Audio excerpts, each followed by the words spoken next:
Welcome to episode 25 of the ASKJV Podcast. We've got a lot of great questions on this episode, including how to glue your mixes together when things are sounding too separate. I'll answer a question about mono versus stereo effects, how to layer guitars and get that big wide guitar sound, and then also when do you know if you have enough room treatment. So let's get into this episode. It's a good one. 3, 2, 1.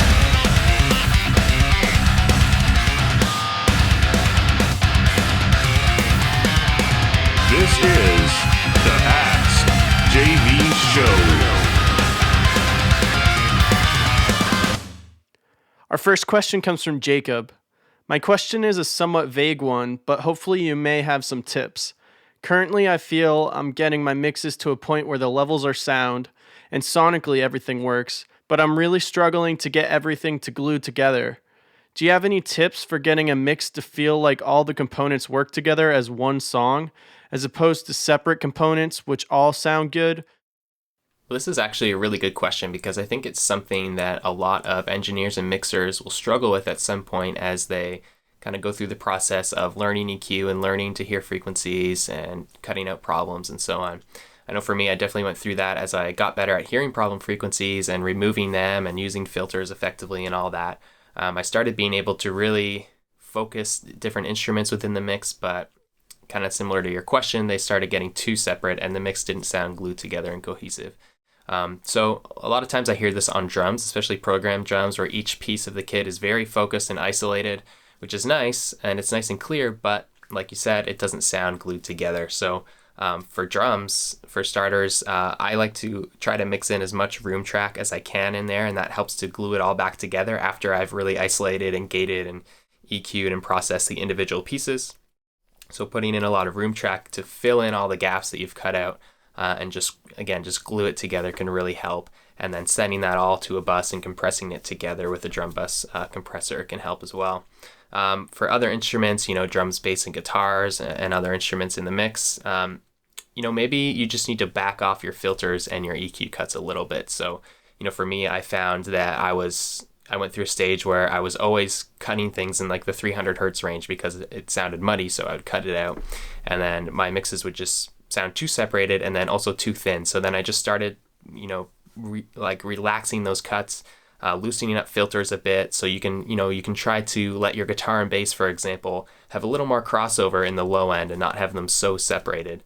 Same with other instruments in your mix. Just try to, if you're hearing your stuff is too separated and not cohesive, that's the first thing I would do is just try to back off your cuts and your filters to just allow more overlap, allow more of the dirtiness through and more interplay between tracks. And lastly, just mix bus compression can help too, just to help kind of glue everything together. I'm sure you're already doing that, but maybe you need to do a little more or maybe try a different plugin for that.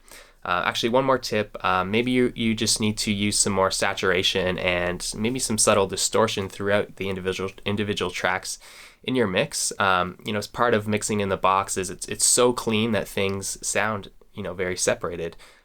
So I've found a good way to combat that is to use a good amount of saturation plugins, Crane Song Phoenix, the Sound Toys, Decapitator, Massey Tape Head. Those are some of my favorite saturation plugins.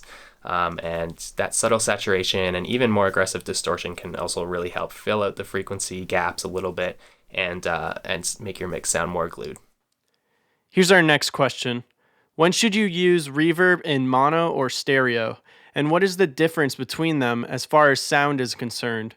Finally, I'm confused when I go to insert a plugin on a track and see the list plugin saying mono/stereo. What does this mean?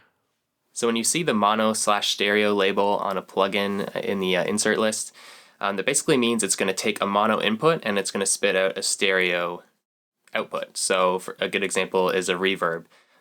You might send just a mono source, like say a snare drum, to a reverb that takes that mono source and then it spits out a stereo reverb.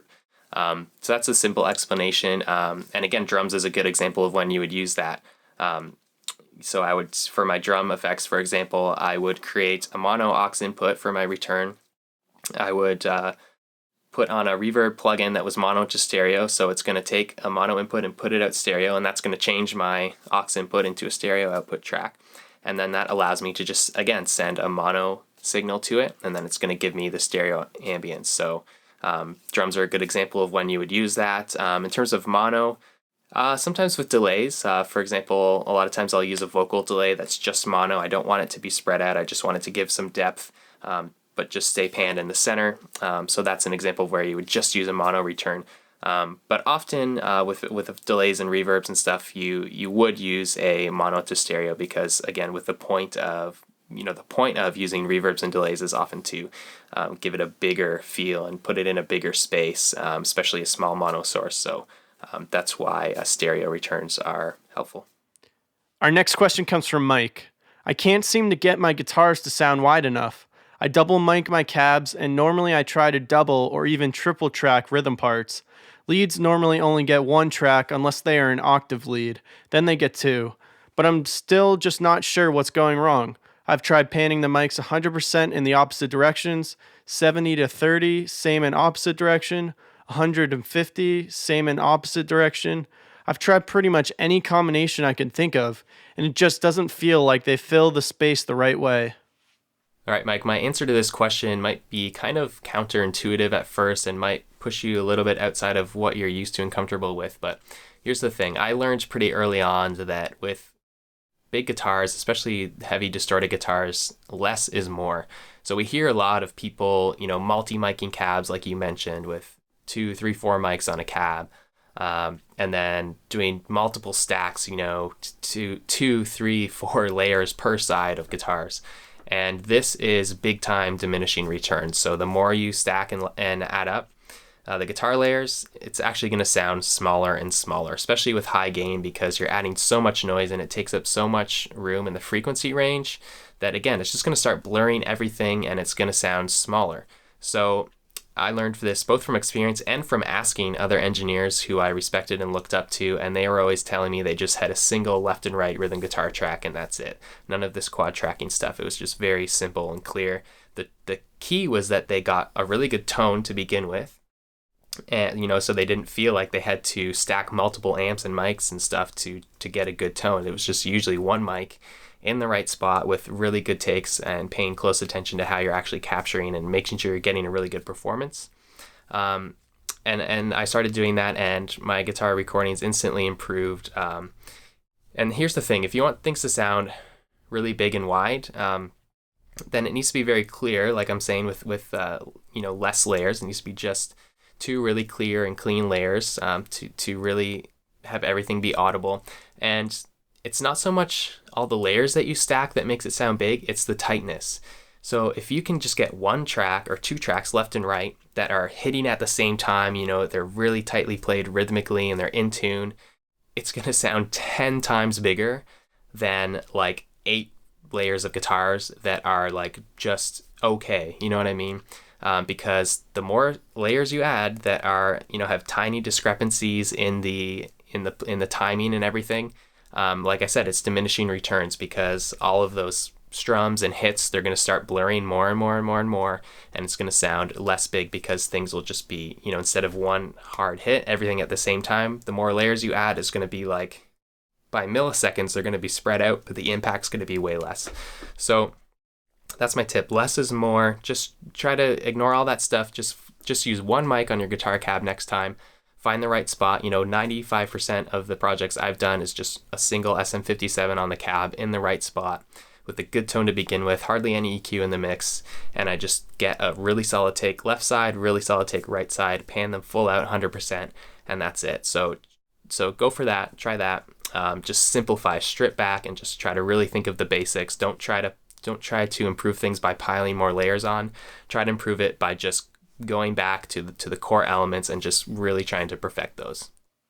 Here's our last question. How do you know when you reach the right amount of room treatment? I can never tell if I have too much or not enough. Any tips for figuring out when you have the right amount? Well, I don't know. I don't know if there's really a simple answer to this question. It just kind of, there's so many factors. It depends what's right for you. I'd say if you're in a really small space, especially for your live room, you want to treat it as much as possible because you're not going to get a good room ambience from, 15 by 20 room that's mostly square and has low ceilings, like it's just not going to happen. So in that case, for my live room that I used to have, I treated it pretty heavily, 2 ceiling clouds on, carpets on the floor, and then bass traps in every corner and panels on all the walls, and didn't leave too much, reflective space, because I knew the room sound, it was too small to sound good. So in that case, you want to deaden it and then try to use reverb effects to kind of put in the ambience that you're missing. If you've got a bigger space, then you have a lot more room to be creative, I think, and just try different things. Put some treatment up, and if it's still sounding like it's too ambient and there's too much kind of, I don't know, just bad room sound, then put more treatment up until you get to the point where you're recording and you feel like it just sounds good, and you're not hearing the flaws of your room. I think if you're still hearing flaws of your room, then you need to just put more treatment up and keep going until it sounds right. But yeah, like I said, it's kind of subjective. I can't really give you a firm guideline. All those things I was just talking about is more for your live room. If you're talking about control room, again, smaller the room, the more treatment you probably need. But I would say don't overthink it. And I've kind of said this in the past, in my studio here, in my house, in this really small room, I've just got, a few panels behind me here. They're 4-inch. And then in front of me on the back wall here, I've got 3 more panels. And again, this is because I'm in my house. This is kind of a temporary mix solution. I don't want to, be drilling tons of holes in these walls, because I don't know how long I'm going to be mixing out of this room. It's just a temporary solution. So I've got just enough to cut the reflections down and make it a little easier to work with. And then it's just a matter of learning your room, spend time listening to tracks, see how it should sound in your room, and just get used to it. Get used to how your room sounds, and try to, I think that is always a better solution than just, thinking that the more treatment you get in your control room, the better you're going to be able to mix.